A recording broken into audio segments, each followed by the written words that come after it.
All right, so now we're gonna turn on our UAH water system here.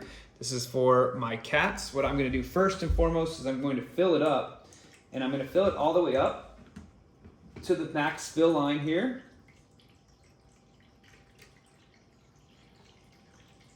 And what you'll notice is when you fill it up from the top, the water will fall through the water section here in the middle, at the bottom, and then it'll go through the carbon filter, and we're putting it into the system that way. Now personally, I also give my cats filtered water, so I actually am just reusing this jug, but it takes nearly a gallon, not a full gallon, but pretty close.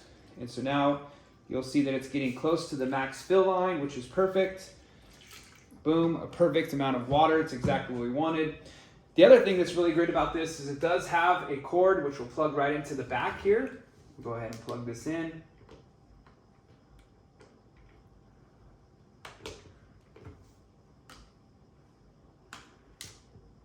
And we'll plug it in like this. That'll start charging it, which is nice. Now, you do also have to remember to push the button on right here. This is the on button. And you'll hear it click like that.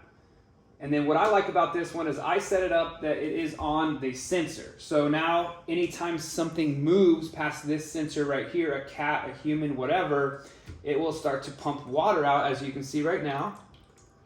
And that'll constantly keep water flowing through the system, back through the filter, and then continuously like that, so your cats do not get stagnant water.